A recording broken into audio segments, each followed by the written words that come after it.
Everything we know, the entire universe, might just be a simulation running inside a supercomputer. In this dream world of the imagination, anything is possible. Join us on the Simulationist podcast as we explore our culture of simulations. Hello, everybody. Welcome back to the Simulationist podcast. This is the 213. Oh, 214. 14th. Wow.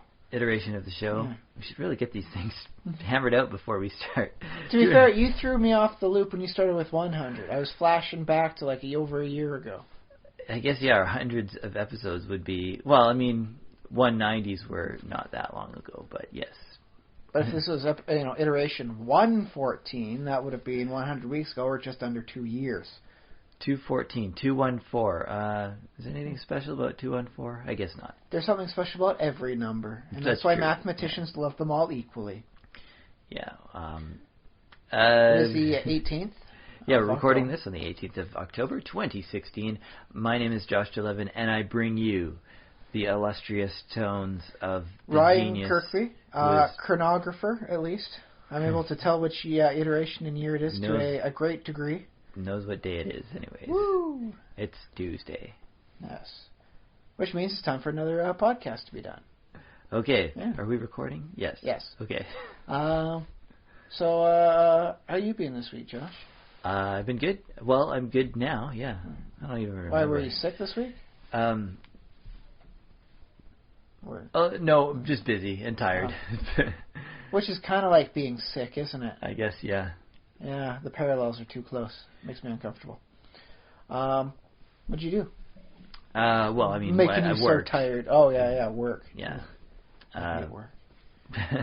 Yeah, I hate work.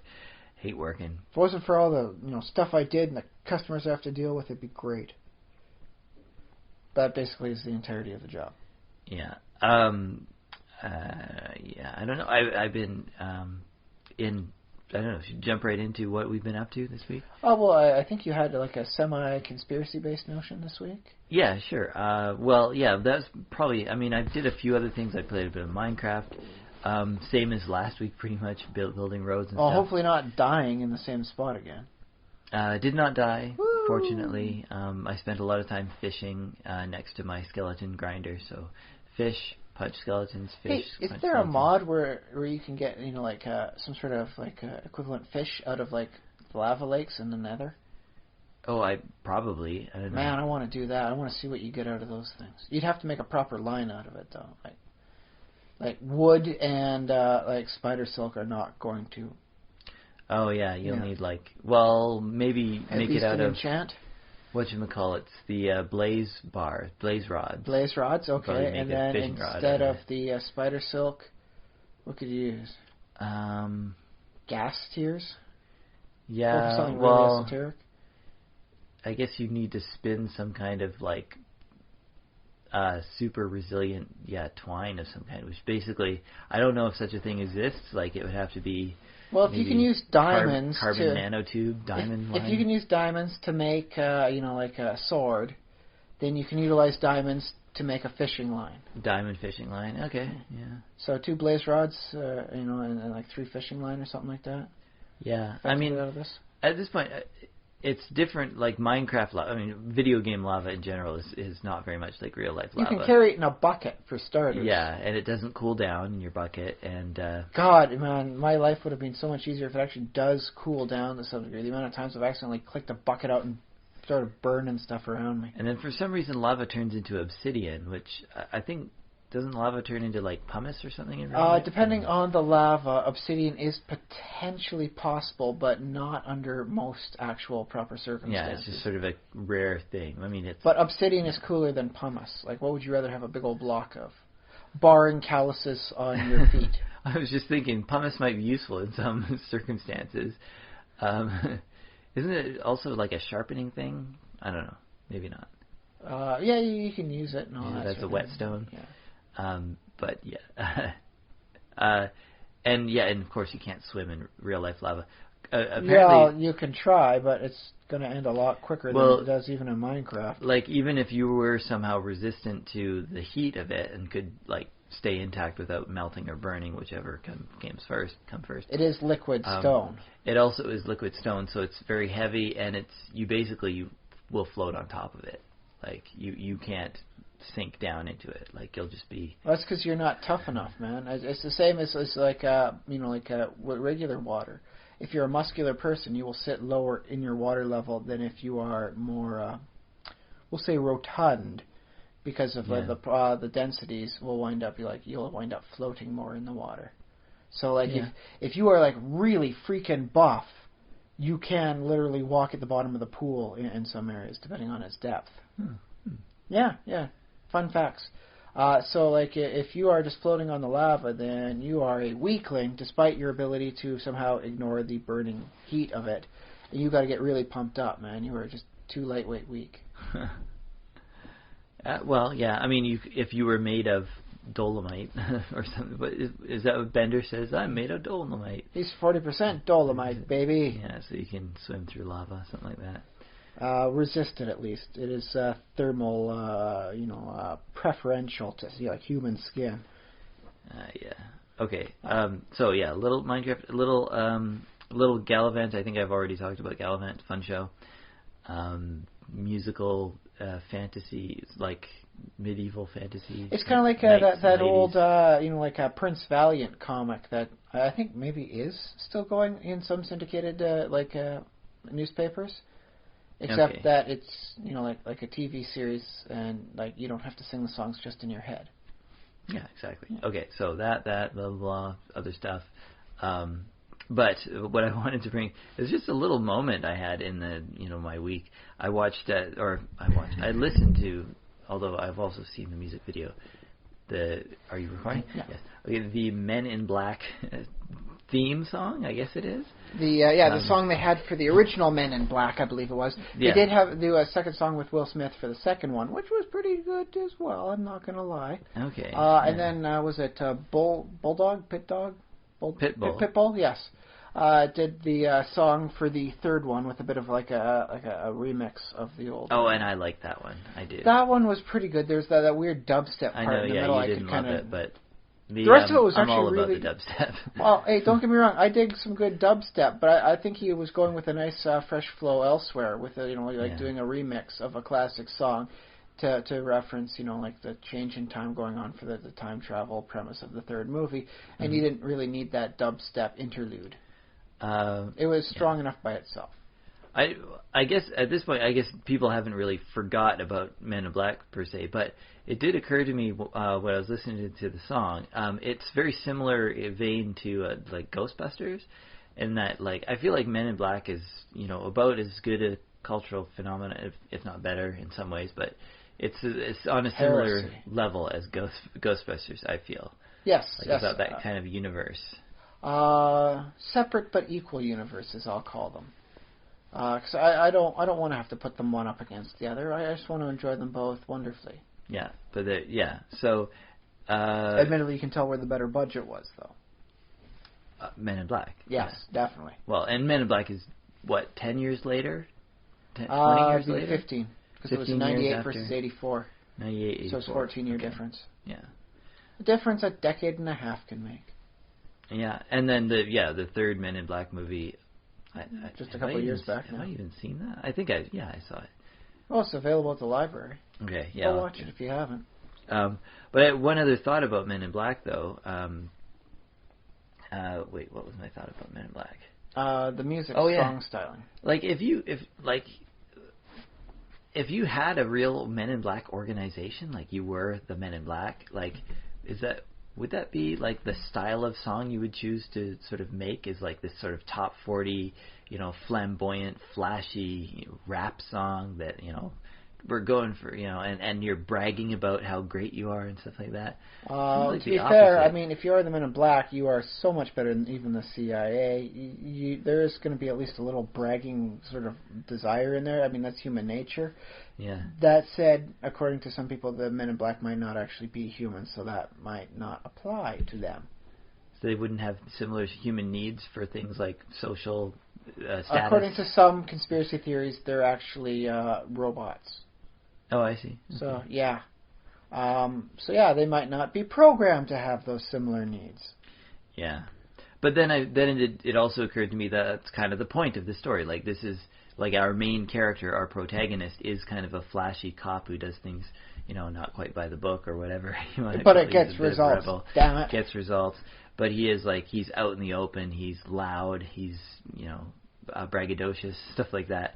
And then he joins this sort of secretive organization, and then the whole sort of plot of the story is, how does he adapt and how does the organization change because this guy has now joined, and we reach a new equilibrium, I guess. To be fair, compared to a lot of the Men in Black conspiracy stuff, the Men in Black movies, and to an extent even the TV cartoon that they had for 5 years, was a little bit more open on the inside than you get a chance to see otherwise.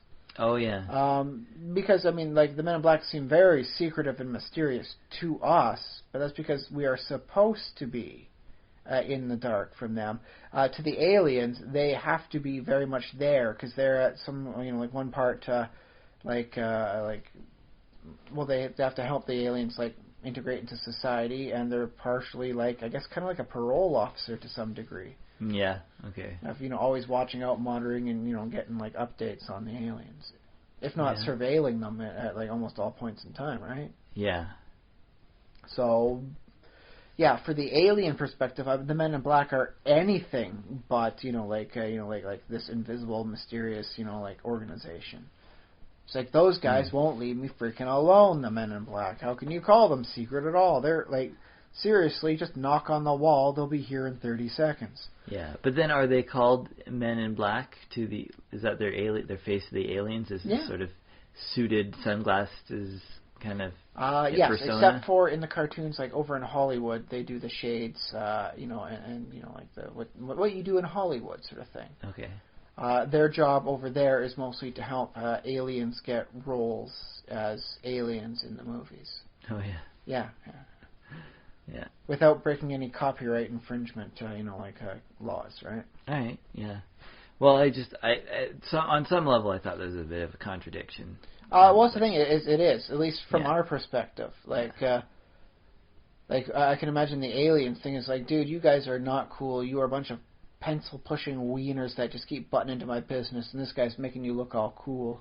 And do you think that would be the ultimate sort of power move? Would be to make this, $1 billion? Well, how much did the film cost? $100 million.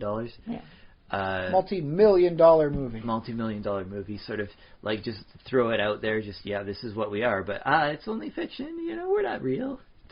Never mind. The hiding in plain sight. Yeah, that sort of thing. Behind the false screen of ludicrousness. It's oh yes, that's right.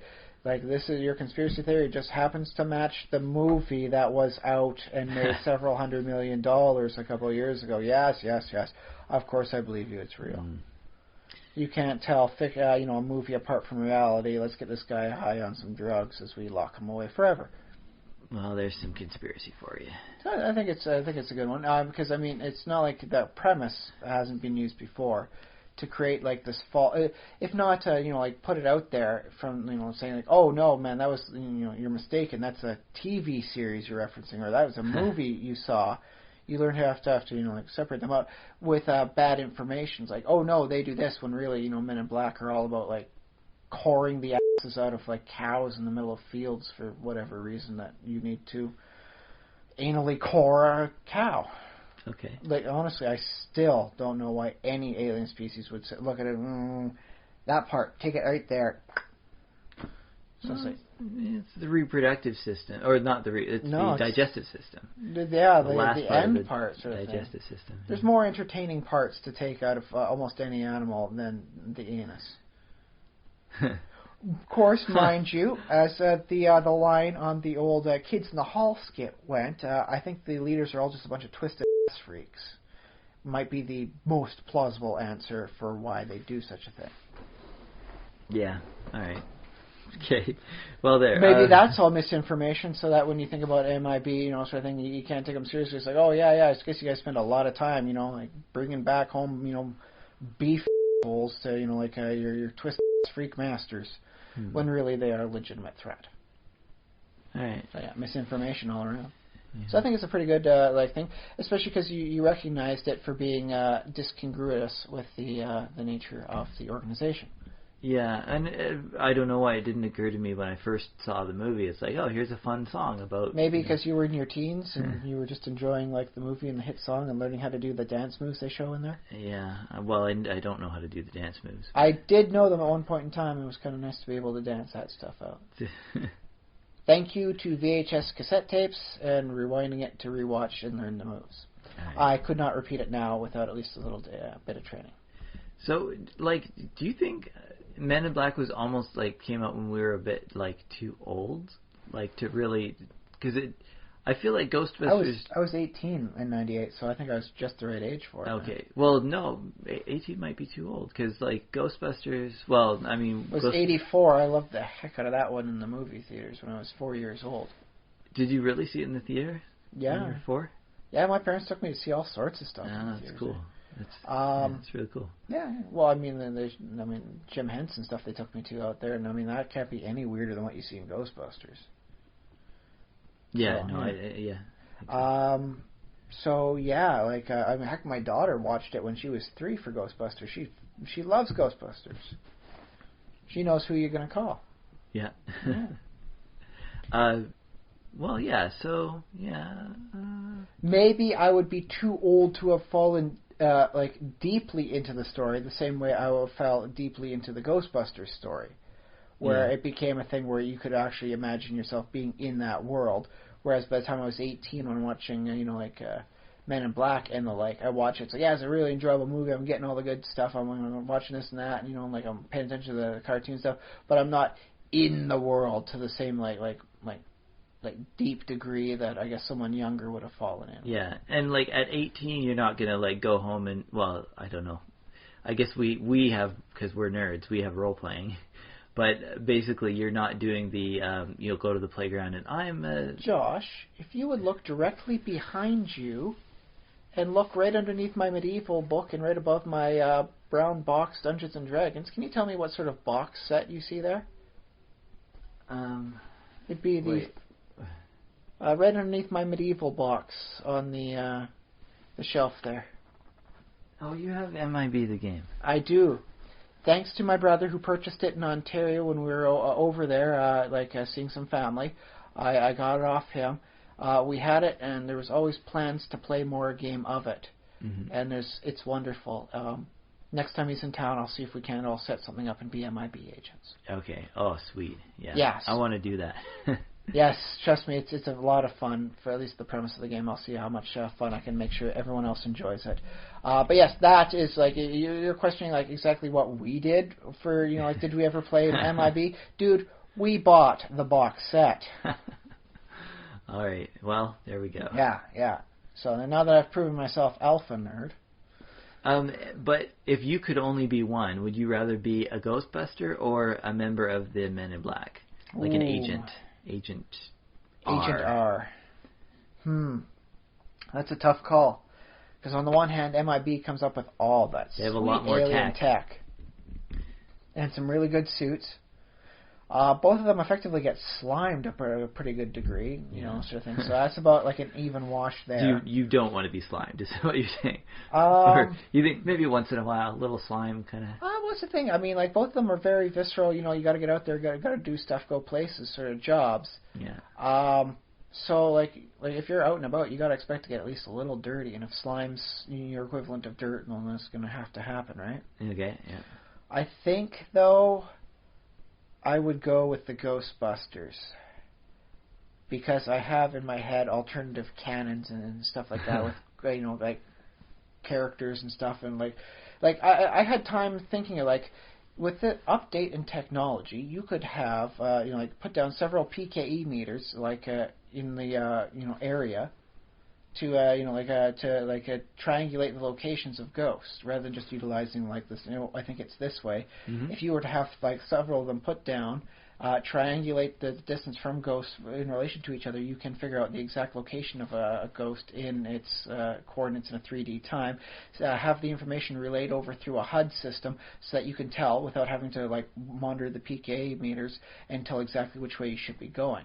You could also utilize the information provided to automatically dictate the length potential of the stream such that you could never cross the streams, as everything would be fed in a real-time format. That would be handy. So yes, I think with the amount of time I've spent thinking about how you could update the technology with wireless effects and like a potential ground unit in like say like a van monitoring and helping out relay the information, I couldn't go with anything but Ghostbusters, because it's like as I said, like I just explained how you could like really update the whole darn thing. That said, I would not be a fan of the big heavy backpack and stuff. Apparently those things were freaking heavy. Oh yeah. Well, I'm sure there are some MIBs who have to carry heavier gear. Yeah, but they're maybe not like initialed agents sort of thing. They're just the generic guys. That's the other guys. I think if I was going to be a Ghostbuster, I would have to spend a lot more time working out. The whole bit about like, tell me when we get to the 20th floor, I think I'm going to vomit. I want to do, like, no disrespect to the original 4. I'd like to try and do better than that, at least on a physical running around capability. Okay, yeah. Less snacks, more cardio. So I think that would be good for me in the overall thing. Even if it means I don't get to wear a fancy suit all the time. C'est la vie. So yeah. All right. Yeah, just thinking about all the stuff I could do, like I said, like when I watched it when I was young, it got deep in me. So like I can think so much more in the lines of how things go. And they both had cartoons, right? They both had spin-off cartoon versions. Yes, comic Men books. in Black lasted 5 seasons, whereas the Ghostbusters had 8. Okay. Both very respectable runs, and they also both beat the pants off of what I consider like a spiritual brother to both of them, also directed by Ivan Reitman, was Evolution. Oh, yeah. Okay. Which only got 1 season for a cartoon, and it was kind of like a shift away from what things were going on in the movie. Okay, yeah. And do you think the MIB, like if we're in the same universe, do you think the MIB is aware of the existence of this Ghostbuster outfit? Because they're a pretty small organization, the Ghostbusters, right? In the movies, yes, they are a pretty small organization of just 4 or so people, not including like support staff. However, in the role-playing game, they franchise out as they had always wished to do. So one of the points of the role-playing game is that you are a crew with a license, operating out of, say, Detroit or Michigan, like somewhere else in there, or even over on the West Coast. And one of the things you have to try and do is find ways not to pay royalty fees to head office. Oh, yeah. Because they will find any reason they can to take some money, because it's their tech, right? I like it, too, that Ghostbusters has this sort of capitalistic model. It is the capitalistic model. There is no movie more akin to the American dream than Ghostbusters. Yeah. You find out the afterlife exists. You have empirical evidence. What do you do with this groundbreaking thing that could uproot any and all civilizations, connected with a religious upbringing? Start a business for yourself. Make sure you're your own boss. Yeah. Pay those bills, earn that fat cash. Like, what is more American than that, man? Yeah.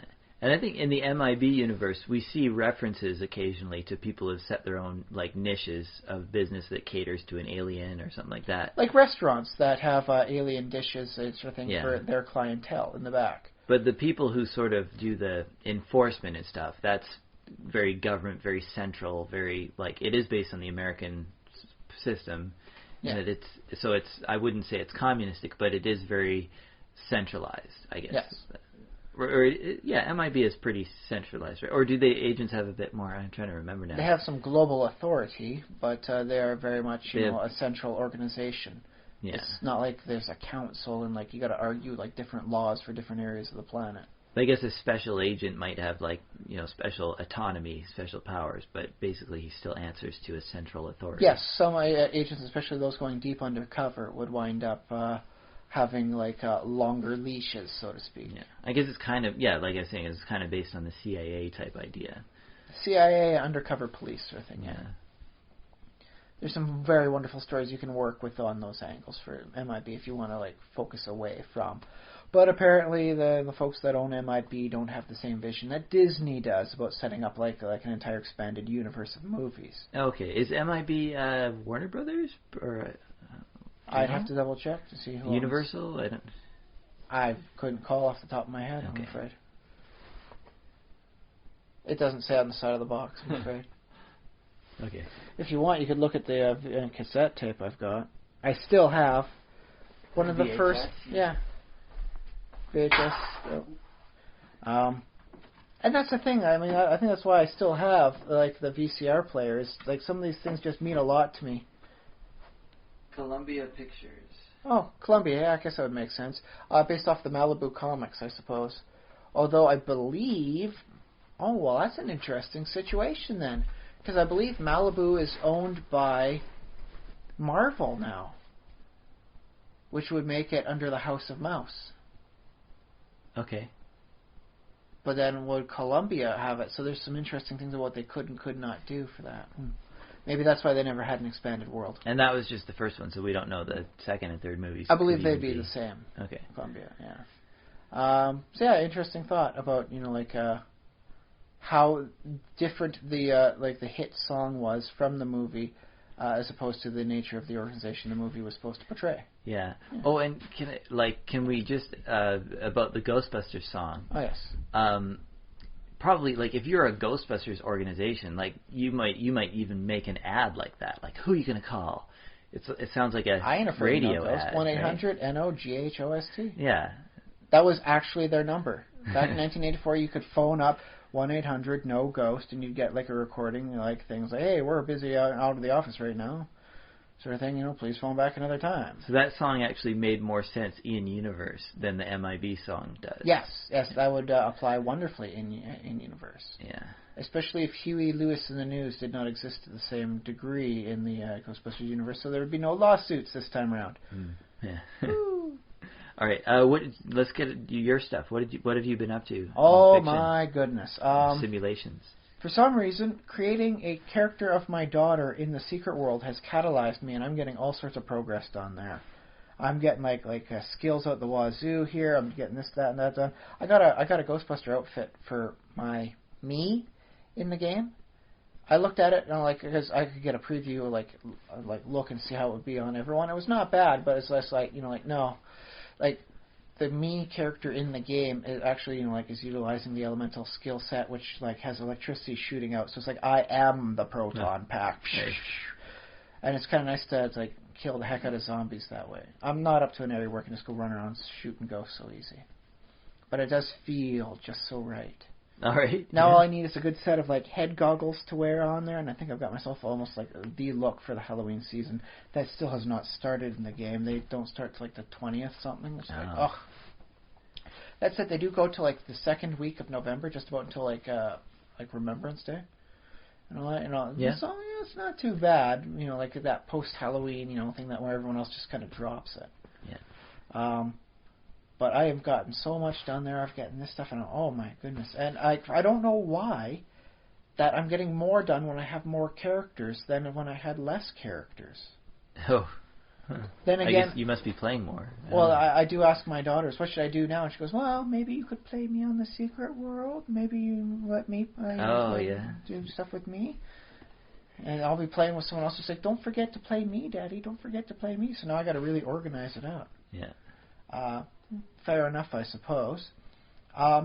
We did watch Dumbo this week, and part of my education for my daughter in classic Disney movies. So we'll get Zoe on in, and we'll describe how much she dug it. So Zoe, what did you think about Dumbo? It was the greatest movie. It was the greatest movie? Mm-hmm. Okay. And so what was the story of Dumbo about? I don't know. Pink elephants on parade. That's what you remember the most, was pink elephants on parade. I'll vouch for this.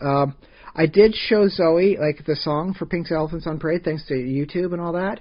And then when the song came on for the movie, she's like, "It's Pink Elephants on Parade," and my wife was all like, "Hey, how did you know that the song was Pink Elephants on Parade?" And Zoe's just like, I know, because I know. And I had to explain to my wife that, once you watch the song Pink Elephants on Parade, you will always remember the song Pink Elephants on Parade, because it's just that kind of song and animation, right? So what was up with Dumbo? What made him special and unique and weird? I don't know. Really? You watched the entire movie about Dumbo and you can't remember what was going on? No. What about his ears? Yes. Yes? Yes. He had ears? Yeah. Yeah. What about his ears? It was big because there was Dumbo and then his ears popped up. Yeah, and they were so big. Like, elephant ears are usually pretty big because elephants are pretty big, so everything about them's big, right? Uh-huh. So did Dumbo have big ears even for an elephant? Yep. Not too much. Okay. And so how did the movie end? What happened? I don't know. You love the movie, but all you can remember about it is the one crazy song. Mm-hmm. Wow, I'm gonna feel bad for having returned it. We should have watched it again. So if you were to see a picture of Dumbo, what would he be doing? Would he be arm wrestling with his trunk? Don't know. Would he be spitting peanuts at people? I think. Would he be flying around? Yeah, because of the magic feather. Oh, was it the magic feather that made him fly? Yeah. No, they explained that. The magic feather was just something to inspire confidence. He could fly all along. It was all him. Mhm. You didn't remember that, eh? Mhm. You just remember the songs. Yeah. Oh, wow. So, in the end, how much do you recommend that everyone watch Dumbo? Because it's a really cool movie that has pink elephants on the parade. Okay. So, if nothing else, they just watch that part of it, and that's the best part of the entire movie. Okay. Thank you, Zoe. Mhm. Can you say goodbye to everyone out there? Bye. Bye. So, yes, thank you, Zoe. Well, it was kind of weird. I expected she would have remembered a little bit more of the movie than just, like, one song. Yeah, well, I guess kids remember different things about, like, if she laughed and stuff. Fair. You didn't ask her about things that were silly or... She did laugh out loud at a lot of the physical humor being used in there, and she really did enjoy the clowns when they were doing the routine when Dumbo was dressed up as a clown that had to dive and land in what was effectively a giant pie. Ooh, yeah. It is a little weird to see it in this day and age because some of the stuff that was going on does smack of, like, potential animal abuse. Oh, yeah. The animals are, like, at least semi-sentient. I don't have any big concerns about, like having the elephants working in the rain next to the people to help build the big top tent in the middle of a rainy night. Yeah, well, I think Disney was somewhat... I think they've become even more anti-circus animal in the time. But I think that the part of the message of that movie actually was about how circuses can be cruel to animals, and this is not a good thing. I think it's just about how, like, people can be cruel to people, whether or not they're animals or human beings. Yeah, so there's an anti-cruelty message in the movie, and I think, yeah. I mean, heck, there was that whole bit about the clowns are getting drunk and they're talking about their great plan. Cause, like, the people really laughed at the whole scene, you know, where they got the clowns going out and Dumbo. It was just my daughter laughing. It was the audience, too. Oh, okay. And there's like, oh yeah, if they laugh when the elephant, like dives 40 feet, and they'll laugh twice as hard when it dives 80 feet. No, let's make it 100 and all that sort of thing. They'll laugh even more. I'm like, that's not how comedy works.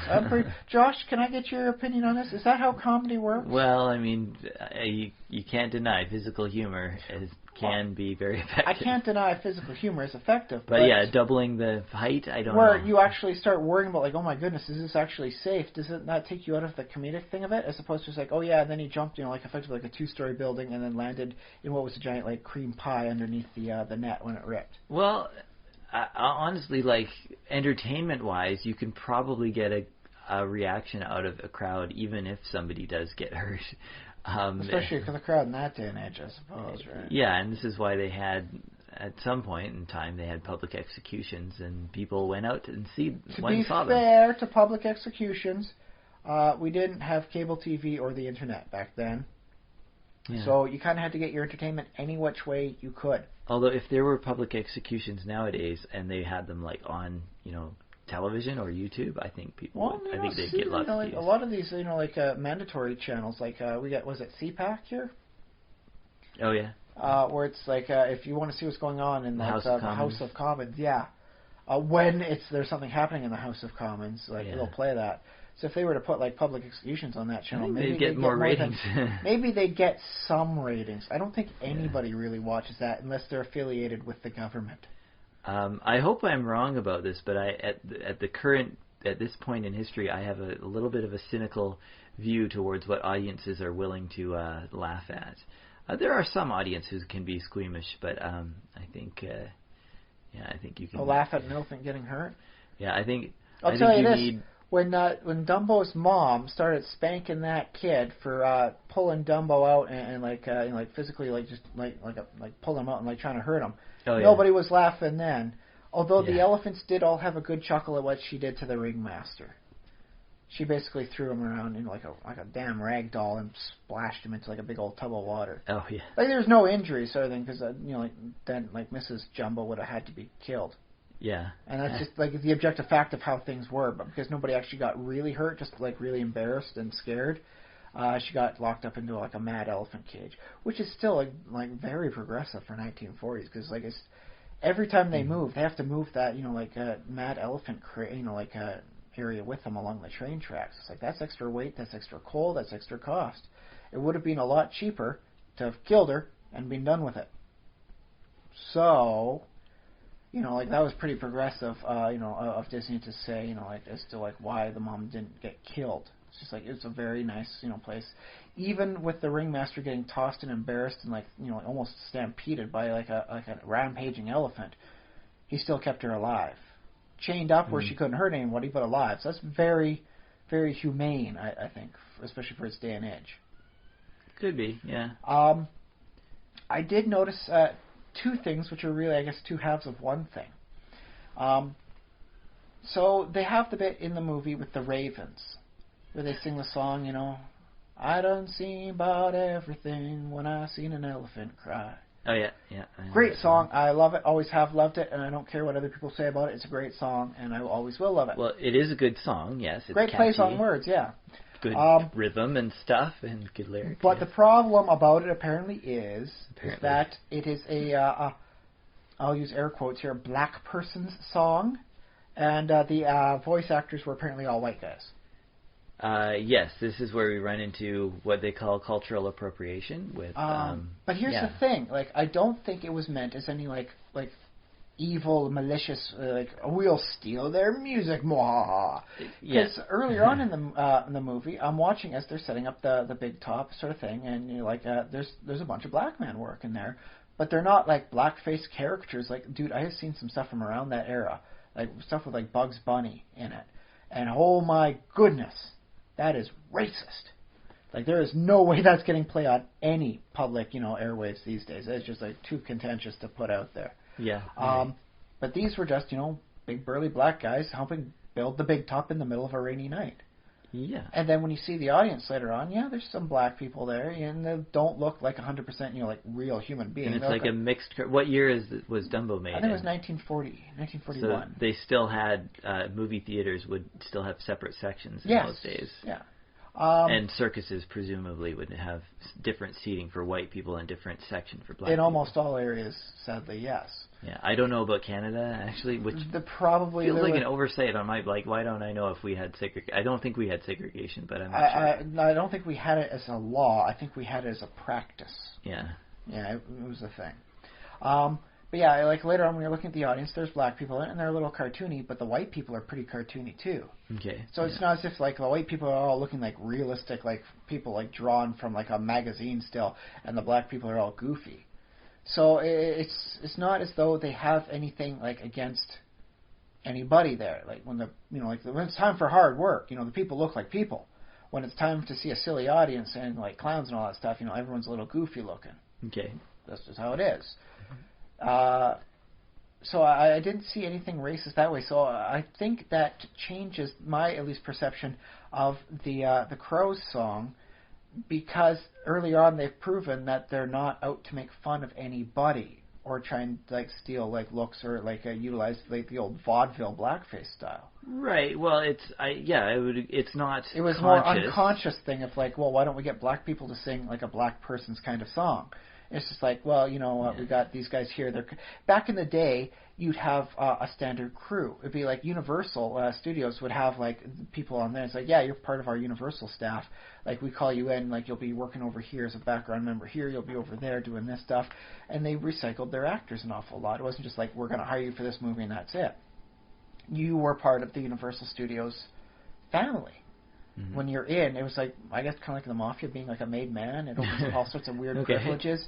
Yeah. Like you get preferential calling when things happen. And that's just how I think it was. It's just like, well, why didn't you get black people? It's like, well, we had our singers right here. They come in every day. We didn't have to search out anybody and hire anybody. They were here at 9 o'clock this morning. Like everybody is. Yeah. So I think it was just more of like an unconscious thing about that. I mean, yeah, in that sense, they're in some ways, they were progressive for their age because they weren't. It just looks bad when everything else is caught up and progressed, and it looks like it's proportionately lagging behind. Well, it looks bad, and I'm not in favor of like I don't say like censor the movie or like delete the movie or change it or anything like that. Like it's a part of history, so keep it and keep enjoying it. Don't edit history. If you learned one thing from Mark Twain. I was people do. Yeah. I was going to go with Star Wars and who shot first and stuff like that. Is that nothing really all that good happens from editing the past and changing things? Yeah, well, I don't mind George Lucas. His changes seem some of the stuff was good, like the singers in Jabba's palace sort of thing. Yeah, and they got like all the stuff where they added in the scene where like the non-humanoid. Well, I guess she was humanoid, but not something where you could wear like have a person in a bodysuit do it. Yeah, I liked adding that scene, and I can kind of understand him changing like the background people in the cantina, so that it's not like clearly some guy wearing like a werewolf head mask into something that looks a little bit more like an alien. Just do a little clean and polish sort of thing, to make it updated. Yeah. But don't actually change like how things go. But yes, I think there is still a lesson in it. I think there is something that you can say. Well, nowadays we don't do films like that. We don't. I don't do African American caricatures that way in movies unless. Well, I was going to say unless we have a black person actually as that character. George Lucas did this with Jar Jar Binks. People complain about it was a black guy, Yeah. God, can you imagine how bad it would have been if it had been a white guy doing that? Oh my goodness, we'd still have people like with pitchforks out there. Yeah, so I mean, it still happens in movies. Sometimes you just can't please anyone. Like with the upcoming Doctor Strange, his mentor was like in the standard like old mysterious magical Chinese guy or Tibetan guy. Oh yeah, another stereotype or whatever. Yeah, and so they changed it to be a great actress, so female, I think she's Caucasian, sort of thing. And then people complained. It's like, well, you would have complained if we had kept him as he was, and you're going to complain if we change who he was. And so some more times you just can't please all the people all the time. I suppose that's true. Yeah, this is a tricky, especially I feel awkward being like, you and I are two white guys, about, what are we, 2 years apart? So we're very similar in age, experience, origin, all that stuff. So I don't know if we, there might yet be pieces of the puzzle that we might be missing. Fair enough. But, it's difficult to navigate when you're putting together, a big project like a movie that's like there's a lot at stake. There's a large audience. Your audience is going to have black people, white people, and I don't think Asian people in it. I don't think Disney was really considering, like how well is this going to fare in the year 2016? When we look at this 75 years in the future, how is it going to look? That's true. People, they're looking at their current audience and what their current audience is like, and they're trying to be moral and progressive, and they don't want to, if there's something that's overtly racist, they don't want to actually put that in the movie. They don't want hate to get into this kid's cartoon. Yeah. But which is where a lot of caricatures wind up coming from when it comes to those racist stuff. But there's always there's this shadow or trickle of black people. That was racist. But there's this trickle of this culture that comes via vaudeville that is a little bit offensive and includes caricatures, gets watered down a little bit, but it's crows, so it's not humans, so it's a little bit of a change. And they also have other humans who are not racist or well, when it was humans, sort of thing, they really didn't show, the standard racism, styles of the time. Like, I've seen some stuff like, oh my goodness, this is like how was this even supposed to be funny? Like is it just it's just how you drew black people back then? I'm like, no black person I think has ever looked like that.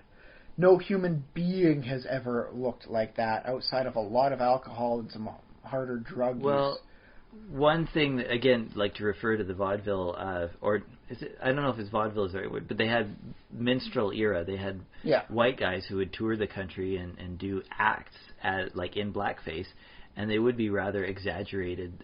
They'd have bright red lips, white teeth, very black skin, and this whole that was the thing. So they would, so you might get something approaching those cartoons in the form of white people with blackface on. I think that's, but obviously, it's exaggerated. It's cartoons, so it's going to be extreme. Because you can do more than the human body could naturally get away with, and that'll wind up happening. Yeah.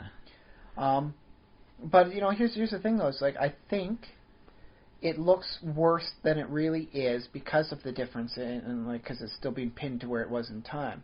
Like, name a TV series you watched when you were a kid, Josh. Inspector Gadget. Like one involving real people. Oh, Seinfeld? Try getting something even younger when you Full were House. Younger. Okay, Full House is a good example.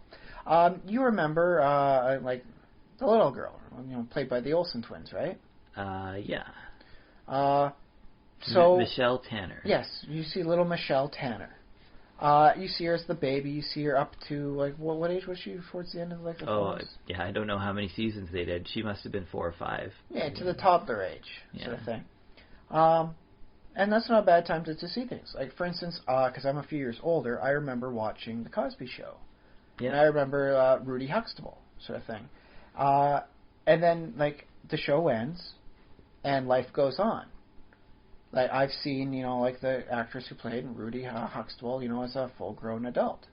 You grew up, hell, everybody watched the Olsen twins grow up, sort of thing. There was a crazy thing about that, man. It was weird.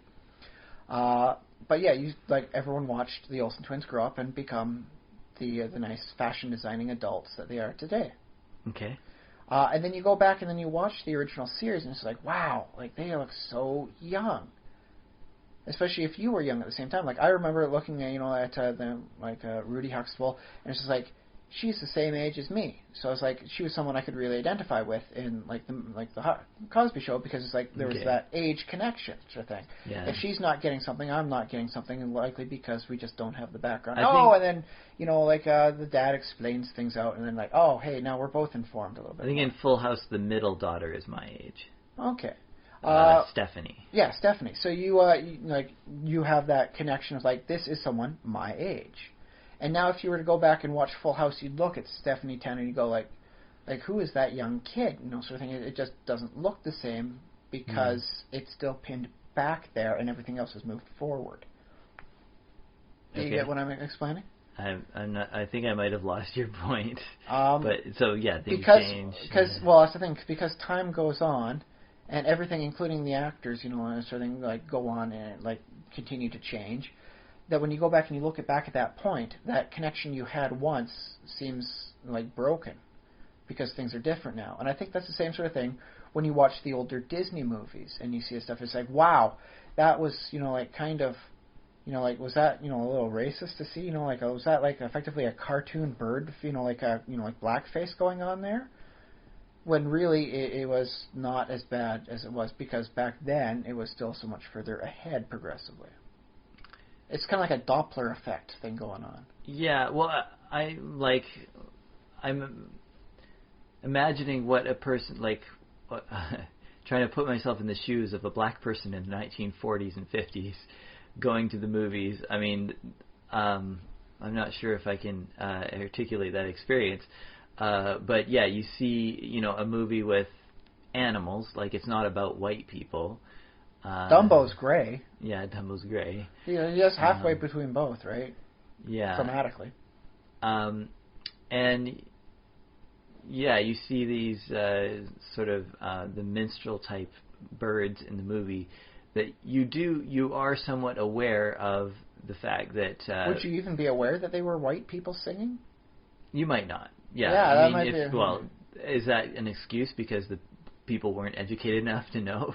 There was no IMDb in 1940. Hey, these are white guys singing according to my anachronistic computer here. Let's pretend I'm a well-read black person in the 1940s, and I know a little bit about this minstrel thing. Yeah, you're a black man, 1940s sort of thing. You're over in Hollywood sort of thing. You're connected into the music scene, so you know who's doing what there. There was no black guys on the scene, like they had to do the recording there. You know that. Yeah, I think that would be. I think seeing that movie in the 40s and 50s, like it'd be. I mean, there's a lot of other stuff to get upset about during that era, and I think they sort of lived with just the fact that they were sort of pushed into being second-hand citizens. But that'd be yet another thing to be, But I don't know if you say upset or. Wouldn't it feel like a better movie than most? Because, dude, at least they're acknowledging your existence. Like, here's the thing. Let's go forward 20 years to Gotham City with Adam West Batman. I don't think that would be the case. That just the fact that they're acknowledging you, because like I'm talking about if you're aware of the culture of the white people dressing up as black people, I don't think that helps to be see they're throwing you a bone. But here's the thing: you go 20-something, you go quarter century ahead to TV's Gotham City for like the Adam West Batman series. Uh-huh. There's only one black person, Eartha Kitt Catwoman. One-third of the Catwoman villains was black. Other than that, you don't even see them in the background. But I mean, you think they're okay with that because no, see, this was a common complaint. I mean, obviously they had other things to complain about, so maybe how campy Adam West Batman thing was. No, I was thinking like the fact that they're still have to sit in the back of the bus. This is pre-civil rights era, so there's a lot of problems in the black community, but one of the things is that they're not represented in Hollywood or in the least crime-ridden Gotham City that ever existed just happened to have only one black person in it. You don't see a level of connection there. Like, do you remember seeing Gotham City for the Adam West Batman? Unless you're a villain or a henchman, everyone is like a law-abiding, we do this thing we can. And then the only one black person in the entire series is one of the villains. Yeah, I mean that's offensive also. I would imagine. I mean, I'd say that's offensive. Yeah. So in that case, does that seem like worse than Dumbo sort of thing, where it's like, dude, at least they had a good song, in like the style of our current culture. Is that worse than Dumbo? Is it better or worse? I mean, I don't. Yeah, I think it's. I don't think you can measure that sort of thing. Or maybe you can't measure them as one whole thing. Maybe you can say I am not quite happy with the effectively cartoon blackface they did for the Ravens, but the movie Dumbo was still an amazing movie, for all these other things. Yeah, So and you can't acknowledge it as just like a single I rate this 7 out of 10. It's not like you can just give it the whole thing a single scalar, a point. Right, and this comes up to bring another minority into or not minority, but women in the what is it, the Bechdel test. People say, oh, well, that movie failed the Bechdel test. Well, it's still a good movie in quotes. That's the thing. Good story. Most great movies fail the Bechdel test, while most pornographic movies pass it. Wait, did you? Okay, well. Yeah, there are more pornography movies apparently that pass the Bechdel test than great movies throughout history. I guess the thing that we're saying is this is not a measure of quality, or saying whether this was a good movie or should be watched or should be experienced. It's just this is a fact that our greatest culture leaves out vast swaths of our own population, of our friends and our Which is kind of family. dickish when you think about it. Well, it is dickish. I mean, yes, it's also unconscious on a lot of levels. We talked about that. It's not intended. It's just something at this point we just have to watch out for, and we can't go back and remake. We talked about it. You Remake definitely Dumbo. could. I mean, like I said, it's like 75 years old now. You could Yes. totally remake Dumbo. I don't think anyone's gonna blame you. There's like talk of them redoing The Lion King already. But what we can do is, moving forward in the future, be aware of this and be aware that there are black people, black artists and female artists who need roles and, and can provide excellent Oscar-worthy, award-winning performances that we will all love. So, Okay, well, here's another thing to consider. Back in the era, in the 1940s, like the cultural divide was much more than it is now.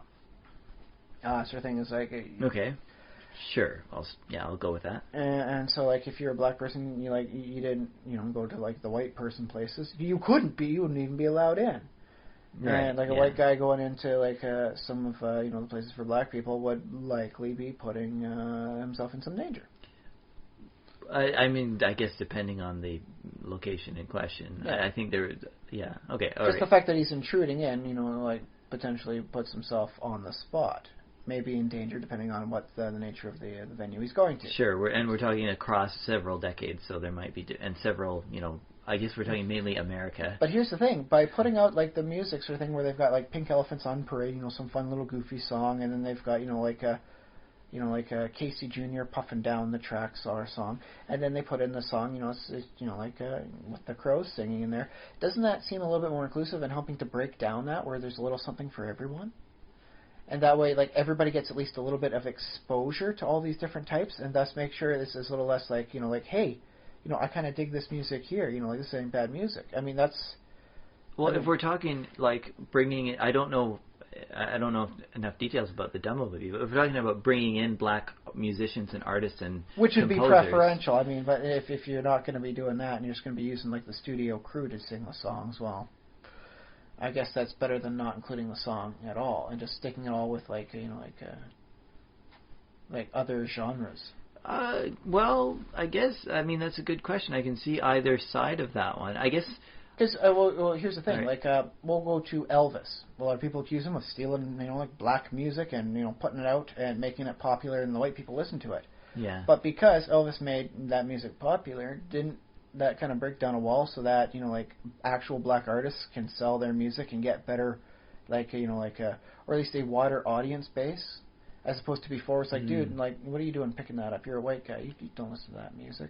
Well, white music's on the left-hand side of the store. I don't know. Are we saying that like Elvis was some kind of like savior to black people, or? No, I'm saying that he did like help out. People may rightly accuse him of taking music, from a different culture and, appropriating it for himself, but he did help break down the barriers by doing so. And thus, when you get someone who's high prominence putting the stuff out there to let people see it, it's better than keeping it behind these divided walls that used to be all around. Yeah, I don't know if the actual, the main force of the complaint against Elvis is the fact that he, did what he did. I feel like the main complaint is that there were other artists who were doing equally good things previous to him who happened to be African American who didn't have access to the same audience that Elvis did. Because they couldn't, because of those cultural barriers between, not only just, I guess cultural barriers with audiences, but also with, record labels and producers and stuff saying, well, we're not going to put a black person on the cover of this album because we don't. It's not going to sell enough records to make it financially viable because I'm sorry, but you guys just aren't buying enough records. And then Elvis comes along and it's like everyone wants to start hearing this stuff, and it's like, well, you know what? Maybe there is enough of an audience to get an actual black person to sing this stuff. And, well, I guess there's something about like Elvis. And I won't say Elvis did it intentionally to try and break these barriers down, but like after he did what he did, the barriers weren't so big anymore. Yeah, he breaks through into this sort of more white audience or white, more white structure of like producers and music industry, and they're like, oh well, if we can sell Elvis's music, well maybe we can sell some of his influences or some similar black musicians. So every little bit helps, you could be right. I mean, it's a weird thesis to say because I mean, you want cultural cultural appropriation kind of feels icky to me still. Like, it still feels weird to me. It's like, how are you gonna like say, hey, you can't have that hair? Hey, you can't sing that song? It's like what sort of like control freak are you for saying you can't do that? Yeah, and part of it is that like any kind of cultural item will have sort of paraphernalia and not just that, but history and context.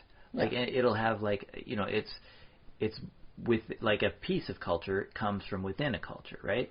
So if you just like, you know, drop a crane in there and pick it up and pull it out and take it somewhere else, you're taking a little like pulling a tree out of a garden or something like that, like out of a whole ecosystem. But that's the thing. It's the same argument as like stealing music online. It's not as though you're removing it from the original source.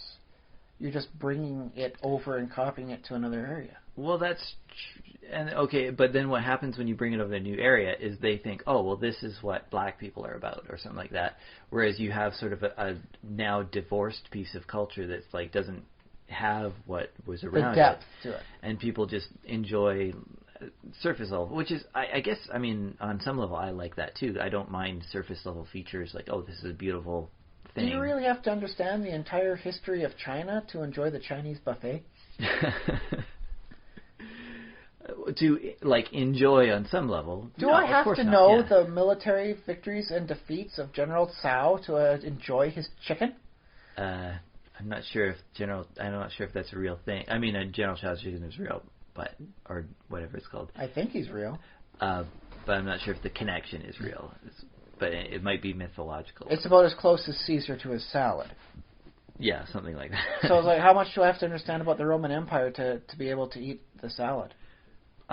Okay, you're allowed to eat it. You're allowed to enjoy it, and you know, enjoy it as much as you like. I just say like the level is different. Like you're gonna enjoy it, you know, on a shallow surface level, and you're gonna get different. You're gonna put your own context into it too. I won't enjoy the Greek dishes quite so much as if I'd actually gone to Greece and actually tried the homemade Greeks, dishes there. Well, yeah, and if you talk about food, for example, I think it's a good way of expanding it because that way you can say you've copied it out in that way. Well, you bring another country's food into your country, but it's gonna be made with local ingredients because you can't like import everything from all of our Chinese food can't be imported from China. Although I think our pigs can be, or like our pork. We're doing pretty good on some of those things, yeah. But in a lot, like for a lot of food, like the recipe will have to be slightly different because we're in North America, we can't get that supplier, and so on and so forth. Isn't that called a collaboration rather than stealing? Well, I mean, sure, yeah, and I will say I'm okay with that, and I kind of enjoy it too. Like as nerds, we grab like D&D stuff. We're creating these cultures out of so we're grabbing stuff, all this eclecticism. We're grabbing little pieces from all these other I think I heard of a culture that once did something kind of like this. So we're putting it together and we're making something new out of it. I guess there is danger in that, but I guess sure, okay. Well, I mean, heck, just I think it was last year, 2 years ago, Monty Cook sort of thing with his stuff wound up getting into a lot of trouble with people saying you have created an offensive version of First Nations culture. Yeah. And so what they did was they said, okay, listen, there's enough people complaining, so here's what we were working for a perspective for trying. But, if you guys say it's offensive, then we will find some people who are part of your culture and we'll rework it to create something better. Yeah. So that'd be like saying, your Chinese, General Tso's chicken sucks, like chicken nuts. You gotta do better than this. And, what are you gonna do? It's like, oh, how dare you? And, this is what it is. And it's like, no, okay. If you guys think it's not good, I'm going to change it. I'm going to try and make it better. Yeah. Come up with better chicken in the end. I guess here's the other hypothetical situations. You bring a chicken recipe over from China. You're like, I'm going to make this Chinese style chicken, and then somebody from China comes over. Oh, you have this. You make this kind of chicken that we have in China. Oh, great. I can't wait to try it. And they're expecting something a certain way, and maybe it's good too, but they're like, okay, this is going to be great, I'm going to taste it, and then there's just some like one flavor in there that's maybe it's too vinegary or too. Or like when you get like that home, like the instant noodle stroganoff, and you try tasting that, it's like, no, I can't taste exactly what's missing, but there's something that's not right, and it means I just have to throw out the rest of the noodles now because it's just not right. Yeah. So, and that's like when you get people who are familiar with the original culture come in, and they'll be like, well, that's wrong. Like if you got that from us, I don't know who you got that from, but that's how we do it over here. Yeah. But I'm in some ways, I'm okay. I'm okay with that sort of eclecticism and surface level details because I enjoy.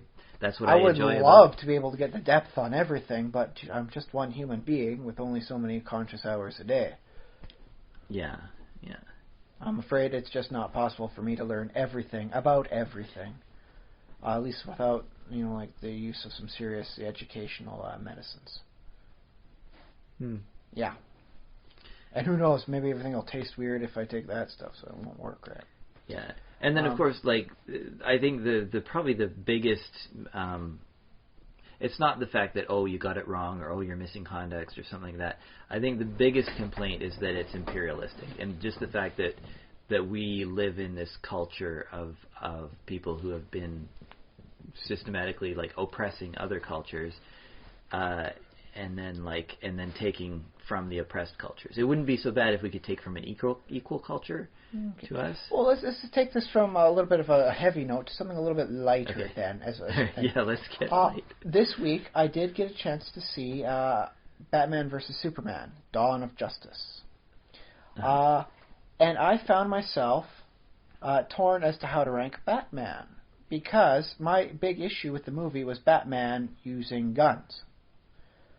His bat plane shot stuff out, and it wasn't just missiles. Like occasionally in the cartoons, Batman will have like cryogenic missiles to freeze the Gotham River for reasons, actually legitimate reasons.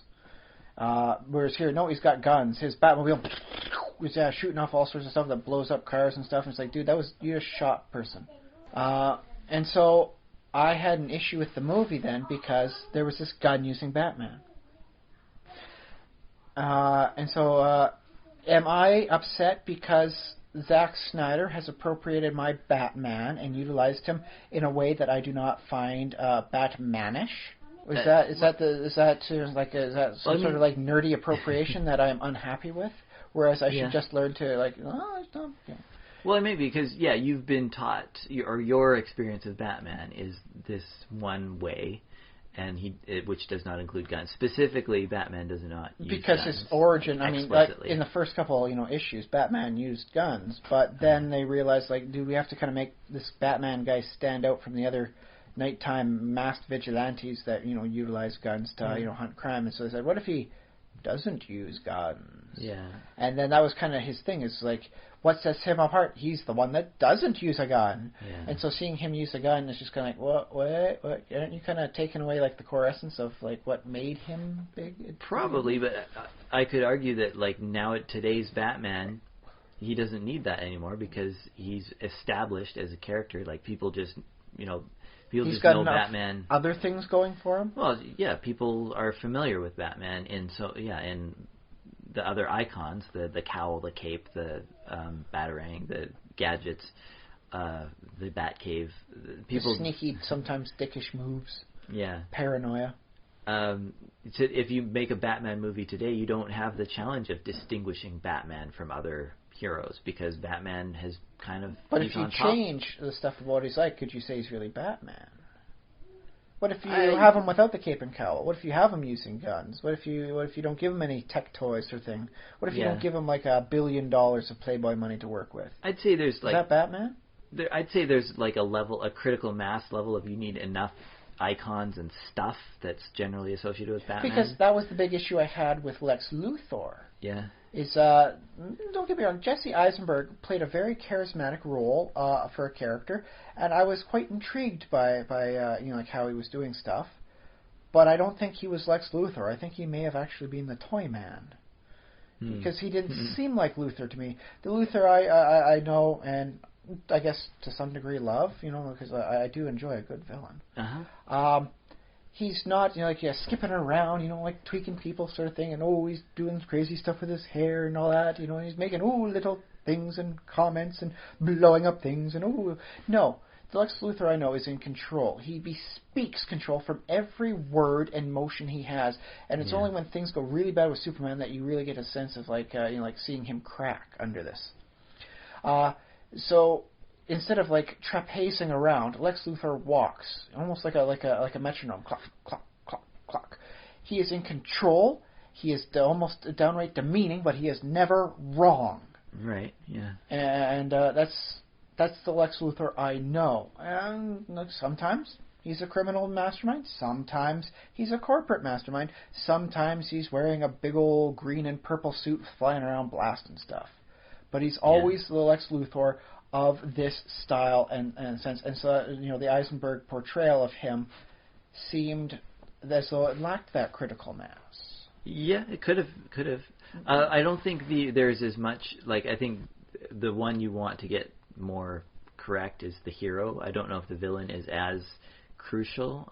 Because I won't lie, Ben Affleck's, Bruce Wayne and Batman were amazing. Yeah. And I'm not going to say, like, oh, I just liked his portrayal as Batman because Batman used guns. I'm not going to hold that up on Affleck. I mean, like how much control did Affleck have on that part, right? Well, didn't he write the next movie or something like that? Writing, maybe. He's writing the next Batman. He's helping movie? out, but he didn't really have any like writer. But he wasn't stuff in the okay. So, you know, I mean, he did add some stuff to it that I haven't seen in a previous Batman.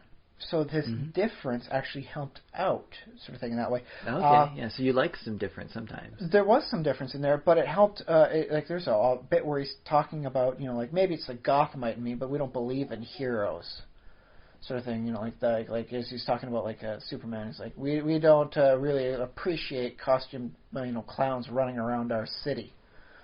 You know, we're comparing Superman's, like bright colors. I'll do bright in air quotes here. It was all pretty dark and grim for everything, for color tone. Yeah. As opposed to, like the Joker's, bright colors. Yeah. And so, like, his whole bit, like, it's just like, oh, yeah, like, he is a Gothamite, so he's dark and pessimistic. And then it had this crystal moment of reflection for me. Batman is pessimistic because he's a Gothamite. Gotham, is a reflection of Batman, and Batman is a reflection of Gotham, sort of thing. And it's just like that mirrors itself so perfectly. I see it in that one line, in that one portrayal, with his Ben Affleck, strong chin with the 5 o'clock shadow and the I hate you kind of stares. Like, yeah, that is a goddamn Gothamite right there. And then all of a sudden, it all became a little bit more real for me. What Gotham is like. And it's like, what's it like to be an average person in Gotham, and not Adam West's Gotham City? I'm talking about like almost all the other portrayals, and it's like pessimistic. Like it's the sort of like mood where you will see Superman and think, great, when is he going to kill us all? Yeah. It's where you can't even see the hero in a Superman, and that's like wow. I suddenly see Bruce Wayne, as like his pessimism for why he became Batman so much better. I see Gotham City as being so much more realistic that way, because I get an instance. It's like the mind. I have a scope on their mind of the average Gothamite now.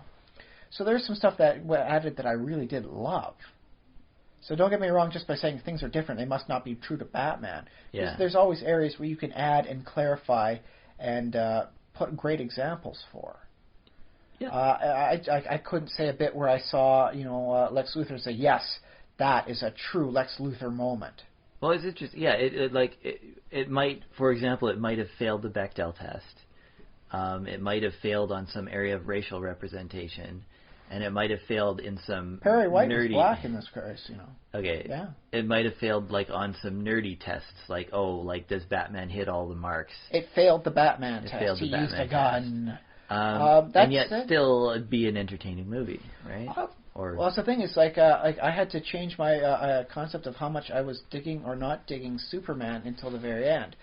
This is the same Superman as from the previous Superman movie, and it wound up being like he's an all right Superman. He's not great in my mind. He's just like a high C plus, maybe a low B grade Superman. Okay. until the final scene, when he winds up, like, I guess, minor spoiler, going into a battle with a blade, like, made out of kryptonite. Here's a man who's willing to fight for other people by, while using a weapon that is actively killing him, sort of thing. And that's just like, wow, like, you have to be heroic to do such like an undertaking to save other people. That's cool. Because he could have like tried to throw the weapon over to Wonder Woman and let her go about the whole thing. It's just like, because he's like, you know what? You know who's not affected by, kryptonite and really is good with weapons? Wonder Woman. Maybe she should have the weapon. Yeah. But no, it's like Superman's like, dude, I got to end this now. And if that means putting myself at risk because I'm wielding a poisonous weapon to myself, that's going to have to be, because I can't stand this, like, damage happening anymore. So, like, he actually upgraded a lot in my eyes in this movie. Okay. So I was like, yay! That's the thing. It's like, it wasn't until that moment where I really got to see how much does this Zack Snyder and the writers, how much do they get Superman? Because I keep seeing so many stuff about the Superman in the last couple of years where it's like, you just don't seem to get it. You don't seem to get Superman the way I get Superman. Okay. Well, I can't claim to get it either. So, but then I'm not making a Superman movie. So fair enough. You know who does seem to get a Superman? Kevin Smith? Damn straight. He gets it. He understands Superman and what it means. He like, maybe you don't understand the motives for why Superman does what he does, but he understands that Superman is the kind of guy who will do this. And maybe you don't need to understand why, as long as you understand like what he'll wind up doing. And a nice little tangent on this. I am getting a little sick and tired of kryptonite. Yeah. Apparently it's all right for Batman to go into a fight with kryptonite gas canisters to fight Superman, and that's considered like tactically smart. Oh yes, that's very Batmanish. Oh yes, very smart. Yes. Sure. Yeah. Batman's prepared. He does this sort of thing, right? Yeah. And yet, if Superman was to go into battle and we'll say, like start lobbing around some like Black Plague, capsules at people. Would that be considered, very heroic, very right? If he needs to kill them for some reason. Because that's basically what, like people do when they're like using kryptonite against Superman. They're tossing diseases at him. Yeah, but what else can you can't kill him otherwise, so. Well, sometimes you don't need to kill him. Sometimes you just need to, keep him disposed out of the way, or otherwise coerced into doing other stuff. It's not about breaking the Man of Steel. It's about bending him to your will. A broken blade does no good for anyone, but a blade wielded by the right hands. So you think Batman should have been more like try and... Well, no. So that's the thing is I actually understand Superman. Where Batman was coming from. It's like, dude, I got to fight this guy who's essentially a god. I have to cheat horribly just to even some odds out here. So I'm not going to hold it up against Batman. Yeah. But it's just like the concept of like, oh, and then kryptonite sort of thing, and you like spray it in there to weaken him. It's like, I'm getting really kind of sick of seeing that sort of thing. Like, I understand why they put it in. But, now, who are we talking about? Villains? Because they're villains. They don't have morals. Everyone has some morals. Are we talking about a special storyline in which Superman faces off against police or something like that? They're like, oh, we'll use kryptonite against him. There's heck in the cartoon series for like the Diniverse, they even had the term like weapons grade kryptonite. Yeah. So the government's coming up with kryptonite based weaponry to stop Superman or other Kryptonians. Other Kryptonians. That's. But I'm finding it to be like a little like. Yes, so now you weaken him by effectively poisoning him. Very, nice. It's like, and again, it's the same thing again. So if I don't know, it's like I noticed as I'm watching this movie, so I'm getting a little sick and tired of kryptonite.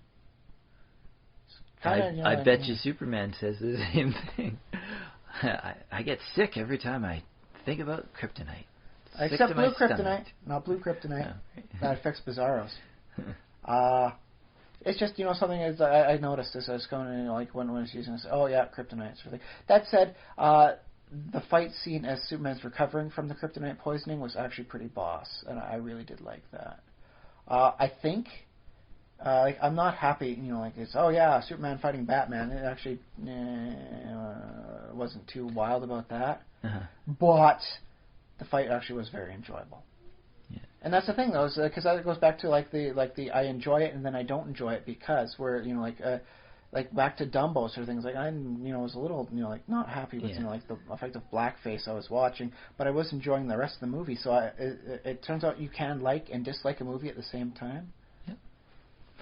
You can dislike parts of it. You can be disappointed with some parts of it. Yeah. So that's the thing. And it suddenly strikes me as like if I want to rate this Batman versus Superman movie, I'm having just a really hard time for it. Yeah. Gal Gadot, I found, was a pretty darn good Wonder Woman sort of thing. Personally, I would have liked to have seen a little bit more muscle tone on a superpowered person.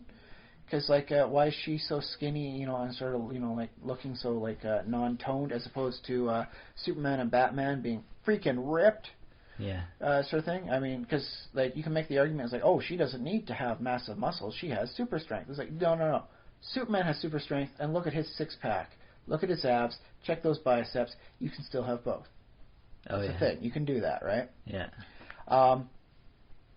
But I can't really fault her on that one because, I mean, you look at, Wonder Woman in almost every comic book portrayal, and they're not showing her as being, built and strong, in many cases. They're showing her as, being a supermodel with very, amazing powers. She's generally, I mean, she's not weak. She's not like a skinny supermodel type. No, but she doesn't have the muscle tone. She's not shown as oh, look at these biceps she's pumping out here. Urgh. Well, she's not like a bodybuilder type. No. She right. That's the thing. If and when they do get around to doing a She-Hulk movie, I'm going to be sorely disappointed if the She-Hulk version isn't at least somewhat muscle toned. Yeah. I'm going to be deeply disappointed. Jennifer, her as a normal person, yeah, okay, whatever. She can have no muscle tone at all. I'm fine with that. But that's really what the Hulk sort of thing is all about. So She-Hulk better have some muscle. And so, as much as I'd like to say, no, I would have been happier if Wonder Woman had a little bit more muscle tone on her. I can't fault her because it's not like the comics really do that all reliably either. Okay. So it's So I don't know how to rank that one. So, anyways, join the ranks of the. That's all the people who hate rating systems and star systems. I mean, that's pretty. And yet here we are with our 13 dwarves, where we can disclude a certain dwarf because of reasons. I came up with 13 dwarves because, as a tongue-in-cheek way of mocking the rating system. But yeah, that's the thing. It's we can deny a thing because of this. I can say, in the terms of Batman, I would give him 11 dwarves out of 13. He probably would hit 13 dwarves out of 13 if he had thrown more batarangs instead of shooting bullets. Okay. Yeah, he was a pretty darn good Batman. And he wasn't the paranoid sort of Batman. He winds up actually, having conversations, with Wonder Woman via email. He doesn't hoard his knowledge. I've stolen the information. I've cracked the coding. Now that I've got this, I'm going to keep it all to myself. No, he actually shares stuff. It's hey, that's a pretty good share in Batman. Non-paranoid. Yay. I guess the point of a rating system is to imagine, and technically we all have finite time to spend watching films, but imagine where you would put it on sort of this year's films to watch. If the worst film is 1 star and the best film is 10 stars or 13. The worst film should be 0 stars. Okay, sure. My rating system goes down to a 0, man. I am cruel. But let's say every movie that comes out this year, even independently stuff that film festival stuff, will have at least one redeeming feature. It's not going to hit that 0. Probably going to hit 4 or 5 at minimum, just by the fact that it was inspired by somebody who said this is something I'm going to make sure. There's a story I want to tell here. I was actually going to say we take every movie and every point on that spectrum from 0 to 10 has to be covered. So some films inevitably will not get the good marks just because it misses. We have finite, we're assigning only so many stars. So you've got 10 points, and each point is given based on criteria. Criteria, or just the fact that there were so many more better movies that were made this year that even if you might have been a 3 last year, you're a 1 this year, or if you might have been a 7 this year, you're a 5. It does happen. You're a 5. So that's another way of thinking of like what ratings really mean is like, given that you have a limited amount of time and you're an average sort of person, how likely is it that you should spend that time on this movie? Well, couldn't you at least do like some bullet point notes, like Batman versus Superman,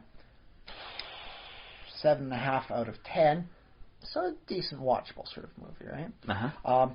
Batman, could have stood to have used less guns. Probably could have been made as 2 movies. That's the problem I had with the original Superman thing that preceded it. Was that was 2 movies crammed into one. This one could have been 2 movies as well, with a lot more establishing things going on, less cramped. Yeah. And then there's the things I like about it, like Batfleck is best Batman in years, easily. Made me want to see more Wonder Woman. Like I'm okay with watching more Gal Gadot as Wonder Woman now, and as a special bonus point, they seem to have a specific song playing for her when she was on the screen as Wonder Woman. That was not the classic Wonder Woman song from the TV series of the 70s. Okay. I like it. It's a good song. Wonder Woman! Yeah. But Wonder Woman is more than just that 70s sort of song and style. Sometimes she's a warrior, so you gotta get that, like battle metal tune going on. Okay. And like they did that. It's like, yeah, man, this is a Wonder Woman battle song going on. Battle song. Battle song. That's the thing is, I also want to mention that she wasn't just in the standard, leotard outfit. It did look a lot more towards the hoplite outfit of classical mythology. Cool. History, and I would like to see that followed up even more so in the following movies with her, so that she doesn't actually have the battle thong, but as more of like a warrior's hoplite sort of style, which would wind up effectively looking kind of like a skirt for her, but still work out well enough that you can like see where it's based off on historical fighting styles. Okay. Yeah. But yeah, like I want to see. I am happy now for this next movie coming out. Fingers crossed they don't try and compress that one for 2 movies into one, but with their track record, I'm not holding out hope. Okay. But so then couldn't you at least have something besides the classic scalar, like point rating system, where there's at least some bullet points as to like notes, like what you enjoy? You mean like what they do in the newspaper and stuff, like? Well, that's the thing is they wind up going like this big blah blah blah blah blah blah blah blah blah blah blah blah blah 7 out of 10. Yeah. And wouldn't it be nice to say like, oh, pay attention for this, and like maybe like put like a thing like, I gave this 7.5 out of 10. More points if you're towards the nerdy end of the spectrum, less points if you're a realist. A nerd score, I like that. I like that idea. Well, here's the thing: is my dad and I, we both watch movies. We both enjoy the stuff. My dad does not enjoy seeing monsters. Yeah. And I can understand that. I mean, like sometimes, like a monster flick sort of thing is good. Sometimes you don't want to see a monster. Sometimes humanity's the greatest monster. Okay. And so, like a 7.5 out of 10 would mean different things to him and me if there was like a monster sort of thing on there. We'll go in this case supernatural sort of thing. A Freddy Krueger movie is going to be less enjoyable for him because he would rather see a real world serial killer stalking people as opposed to a supernatural threat invading your dreams. I guess the other way you could handle that is like as a reviewer develop a personality. Like you have Siskel and Ebert. People kind of get a sense of what they like and don't like. So you can go by that. I do dig Ebert's 4.4-star system because he rates it based on what it could potentially have been. Mm-hmm. Like if this was just like a we have to get it out to fulfill contractual obligations movie, he's going to rate it a lot more leniently than something that was it could have been Oscar Gold. Yeah. Like if Steven Spielberg had just crapped out Jurassic Park instead of making it the wonderful masterpiece that it is. It would have gotten like 1 star because Ebert would have seen it's like, dude, look at this. Look at the pedigree of this this producer. Look at the quality of the script. Look at the book it was based upon. This could have been so much more. You just failed it. 1 star. And so I do dig that, if it's like, dude, if it's a slasher flick, it's a slasher flick. It's not going to be, like winning like the Oscars. It's not going to be, like a stampeding, people's minds and changing, like the paradigms. It's a slasher flick. It does what it's set out to do, and it does that. 3 stars. Mm-hmm. So I do appreciate that. And if you look on the internet, you can find things like feminist reviewers who will review movies with an eye to like, female audiences. There's probably, black reviewers who like review films for their appeal to black audiences. They're brothers, as the saying is. Or whatever. I know there's also, like, I used to I read, there's like Christian reviewers who will review a movie based on its moral value, like to Christians. So that, this is why Harry Potter is sometimes viewed by Christians as being sort of... In that case, I would like to see their perspective on Batman versus Superman, because a lot of it does talk about him potentially being a false god, and with a person like that and having that much power, how much messianic comparability it is, as opposed to him just being a mortal person that happens to have a lot of freaking power. So I actually would like to be keenly interested in seeing some of their reviews on that. Yeah, and then you have super nerdy people who will review movies based on stuff like how close it adhered to the original and stuff like that. Because yes, there was some stuff I remember I could have frozen a still moment where Affleck is moving away from... I won't spoil it, but he's like dodging stuff in a fight, and the moment he pauses is the exact physical pose of the Dark Knight Returns sort of pose. Oh yeah. It's like, oh, I caught the reference. I dug it. So yeah, I think there's definitely some room for the nerdy stuff for a nerdy movie. So in the end though, there's just nothing that can be done for simplicity, for liking one thing, and not being able to. But you can separate the stuff out. You can at least explain why in your big old paragraph. Well, basically, if you're explaining it, if you're going into enough detail about every little thing about the movie that you liked and didn't like, eventually people might as well just go watch the movie. They'll spend as much time reading and parsing your article as they do watching the movie. I don't know, man. I'm not rating that big an article sort of thing on it. Yeah. You just want a few more variables that are specifically some highlights, some warnings sort of thing. If it's we'll take the Suicide Squad. Harley Quinn was not in a standard, full body outfit that she first appeared in for the Batman the Animated Series style.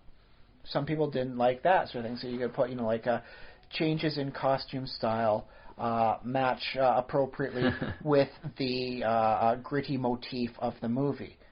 So it would have been that having her in the full Harley Quinn outfit would have looked more out of place, and even if it would have been more realistic to her, to have been that way compared to her her history, it just would not have meshed well with the tone of the film.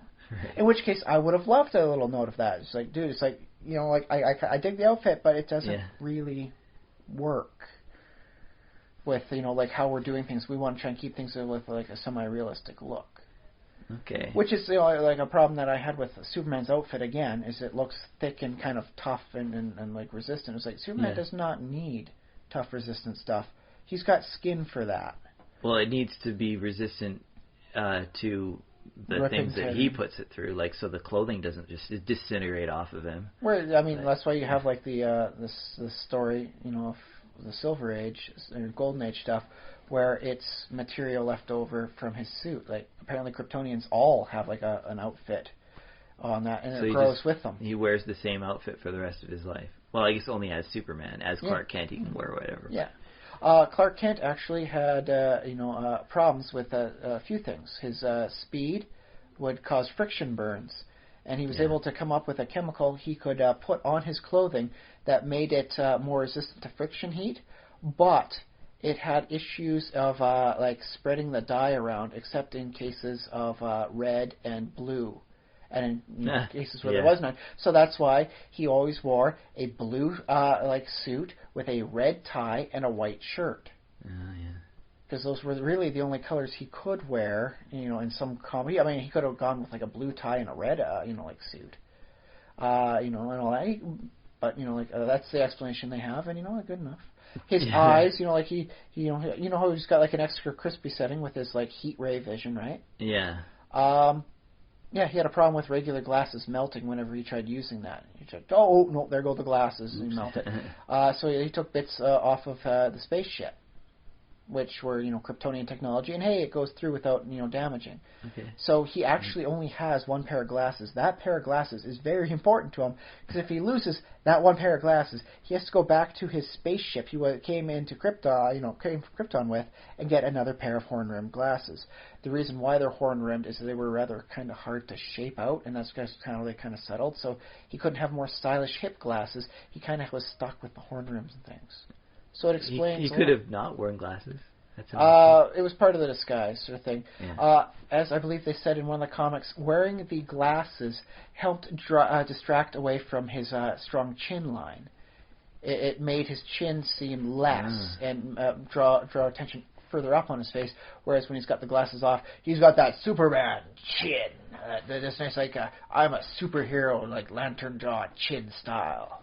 Yeah. So, at least they come up with good enough excuses about it. So, in which case, if you've got a Superman story where he's, he has to wear some thick armor thing, I'm going to need an explanation for it. Yeah, and you don't like my explanation. Well, there's already another explanation for it. It's Kryptonian stuff, and it weathers. Like that Superman cape he's got on there, that's actually the blanket he was swaddled in. Huh. Yeah. That's a little weird. Yeah, apparently that golden S on the back sort of thing is just like the House of L. It's just like, it's kind of like a monogrammed blanket. Yeah. So it's like, yeah. That explains it. I mean, it's like, that's all I really need to know. Like you have him come out of like an explosion sort of thing. It's like, well, why are you not naked? It's like Kryptonian clothing sort of thing. It's all, resistant to heat and all that stuff. It got me through space as an infant. Yeah. Why is his outfit so dang tight on him? Because he's been wearing it since he was an infant. Just grows with him. Yeah, it's a very stretchable fabric, actually. Yeah. He has contained, several explosives in that cape of his. It's pretty darn tough. So why are you complaining about not having explanations? We've gone over several possible explanations. But Does each movie have to have a different explanation? No, they've never explained why he's got this weird textured outfit in the current version. Maybe they cut that scene or something. I don't know. Mm-hmm. Why was it able to withstand like an explosion at almost point blank range? Like, what is this thing made out of? For instance, what is the heck is the Batmobile made of? There's one scene where he smashes through like several things, a few cars, a boat, and he's still driving. Like, what the hell is this Batcar made out of? That Batmobile is amazing. Forget being Batman. You can do a lot more saving the world with whatever the heck you made that thing out of. Well, that's not even the Bat tank he's using from the Nolan series. It's actually a Batmobile sort of stuff. At least with Batman, it is about his gadgets. So it's a little like with Superman. It's like, why does he have that weird thing? He's a Superman. He doesn't need it. But Batman is specifically, that is his thing. Batman the fact needs that he has, body armor, a cool car and a cool cape and everything. But seriously, the Batmobile, it's going through stuff. It drives up through a building, goes off there, plows through the back end of a 18-wheeler sort of thing. It's still driving. It goes through, I think, more abuse in about 3 minutes than the entire Dukes of Hazzard series had the entire time.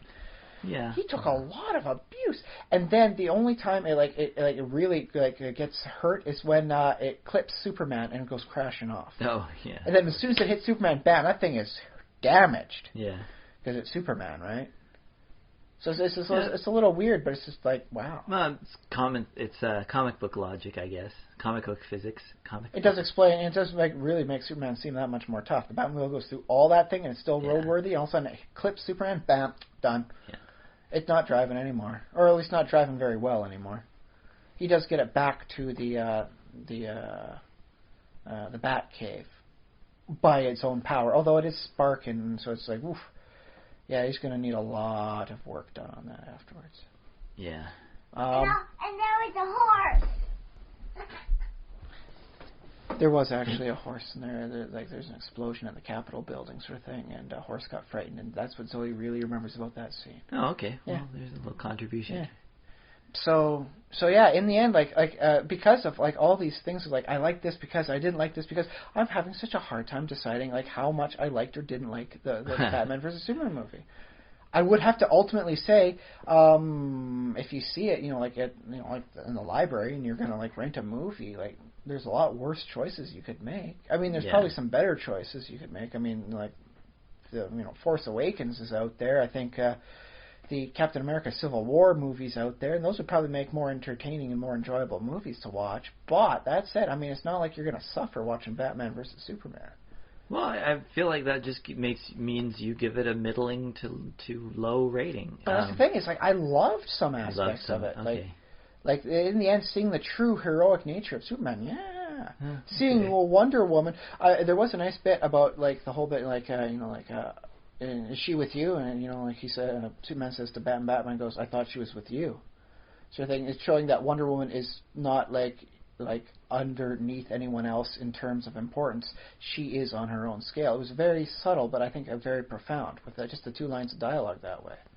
So like whoever wrote the dialogue on this movie, like they get them back in on the next movie and pay them more to write more of this stuff, because some of that dialogue was just absolutely wonderful. Right. Because I mean, you watch like the TV series and stuff like that, and you have your one main superhero character, and then like you get others that kind of orbit around as secondary characters, and so you wind up being with this thing where like some characters are underneath the other, like main ones, but Sure. it's just the 2 lines of dialogue. You get Wonder Woman effectively being under none. She is on her own, and I like that. That was nice. Okay. So yeah, there's things I really did like about it. So I don't want to give it a middling grade. I see. Despite the fact that it did have flaws. Yeah. It was just jam-packed with things happening. It's just like, no, spread it out, man. It's like, Zack Snyder, take a breath. There you go. Well, I mean, one fortunate thing is you don't have to give it a rating if you don't want to. I mean, you I'd like can. to, because I offer you the chance to give it a score out of 13 because I'll give it 9 out of 13 dwarves. Like honestly, but you can add caveats. Well, that's the thing here. I don't want to spoil, but Doomsday was in it.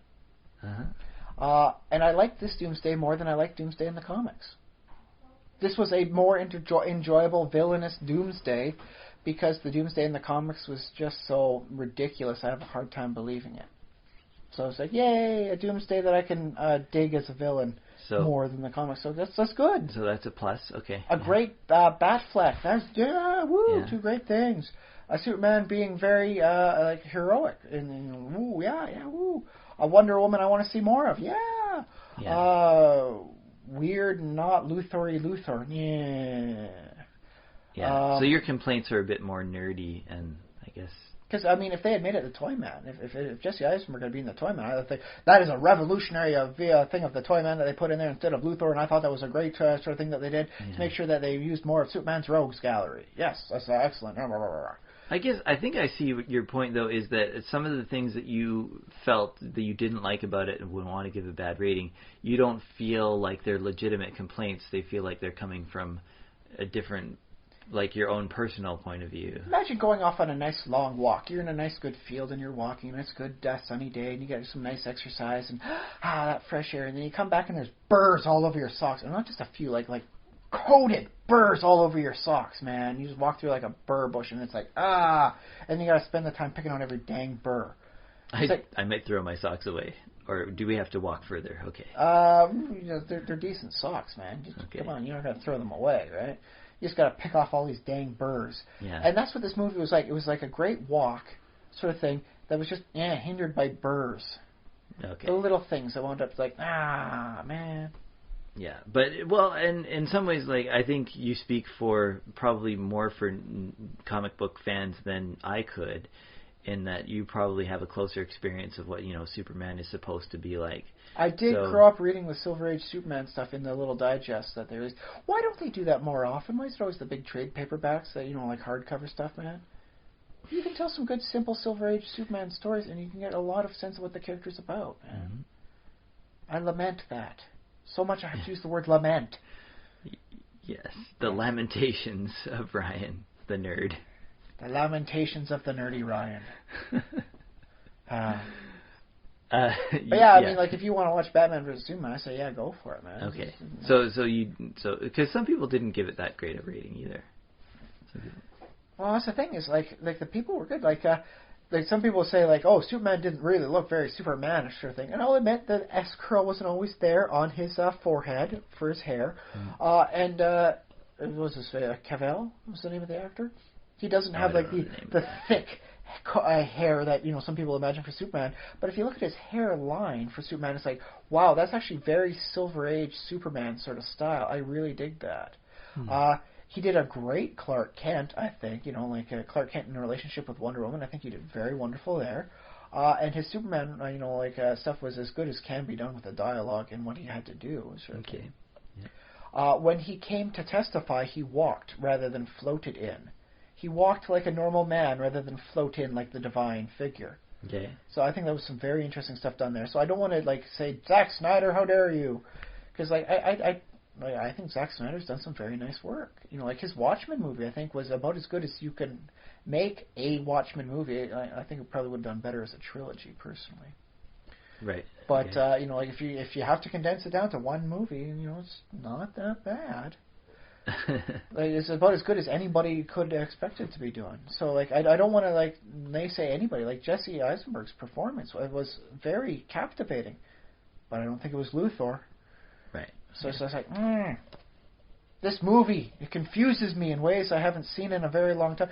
The last time I was this confused over how to rate or kind of review something was Lovecraft.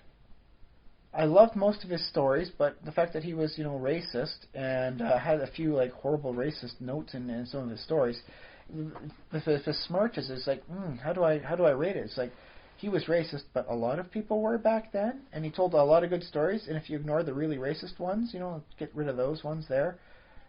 He told one story about a neighborhood that wound up becoming an ethnic ghetto for people that were not as American as the original inhabitants were. And thus, one day, it collapsed upon itself rather than continue existing. And it's wow. Wow, really, Lovecraft? Really, Howard? That's what you're going to be doing here? But if you can forgive him for that aspect, his stories were pretty amazing things. Right. So this is the last time I've had such a hard time figuring this stuff out. It stymies me. All right. Well, I don't know if I can help you. I don't. You are just another mortal man. I don't feel obligated to hammer a movie into any kind of star system for that. Or whether I liked it or didn't like it. I feel perfectly comfortable saying I liked parts and I didn't like other parts.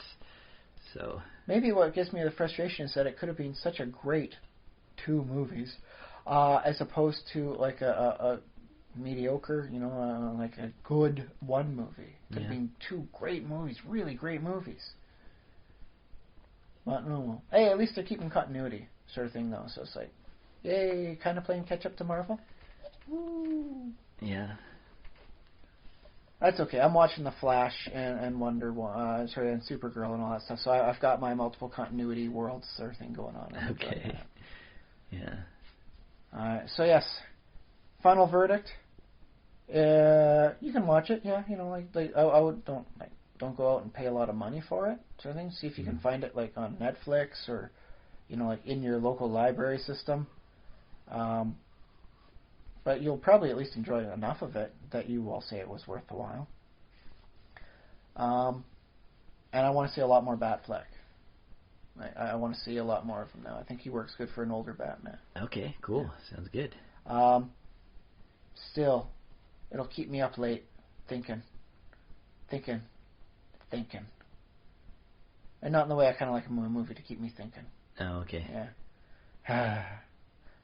So, how can people get a hold of us if there is a Christian based review of this movie? Because like I said, I'd be intrigued to see it. If they can link it to us, how can they let us know? If you are, any of the actors, or producers or anything in there, and you think you could provide me with an answer that would help, solidify my position one way or another, how do they let us know? How can they contact us, Josh? I don't know. No, they can send us email, thesimulationist@gmail.com. It's our email address. You can also contact us publicly on our Facebook page, facebook.com/thesimulationist, and comment and talk with other fans. Although, yeah, you can broadcast out to other fans. That would help give you a nice footing, more on par with us. Because if you think you got something that you need to say that ranks on par with what we have to say, then linking that up in the Facebook group is a very good way of doing that. Yeah, indeed. Check out our YouTube channel, youtube.com/thesimulationist. It's the same file as this, but you can comment on it. And it's in video form, just in case the feed goes down in other ways. And it's in the YouTube, website, which is pretty certain to not go down anytime soon. Yeah. It's our secure backup vault. If you're subscribed to us on iTunes, you can write a review, find us on iTunes and plug in that review. Give us some stars or whatever if you believe in the rating system still after listening to this podcast. Yeah, I gotta admit, man, my doubt, like, how do you rate us, man? Maybe we're like that to someone else. Yeah, give us stars with a caveat. If only there was less. I don't know what there could be less of. Could you color the stars? Like gold stars, silver stars, bronze stars? I suppose you could. This would probably take some thinking to decide what the colors represent. This is really making me like think, man. This movie, man. This movie. Yeah. So much so good. Of course, yeah. If you, what else? Twitter at Josh_Trelaffin is me. JOSH_TRESLAFFIN is my Twitter handle. Am I forgetting anything? Probably. Oh, visit us on Patreon, patreon.com/thesimulationist. You can help keep this show on its feet, keep it running. Buy us some coffee. Yeah, whatever you want to chip in for. You'd likely wind up, donating to help us, get some more pop, so that we can be properly caffeinated. We don't actually do much for the coffee. Pop is probably the need right now. A caffeinated co-host is an energetic co-host. You can pay for my bus tickets over, a little bit of gas money for the way back. All that stuff. But of course, it's not required. It's just, if you have word of mouth is just as good as a donation. That's what I always say. Is that way more valuable than your dollars is, of course, your words to your friends and telling other people about the podcast. Yeah, I mean, if you had somebody that was like, I gave it a 4 out of 10 because it sucked nuts for all these reasons, and like maybe you want to link this to them to help them understand that maybe there's the scalar grading system is not good for these kinds of movies. In case anybody's on the fence about that, I think we solved that problem. I don't know. Some movies you can, because I mean, because some movies just here's a quick little story that we're going to tell, and there it is, done. Whereas this stuff, because I mean, let's face it, the characters come with decades of baggage behind them. Yeah.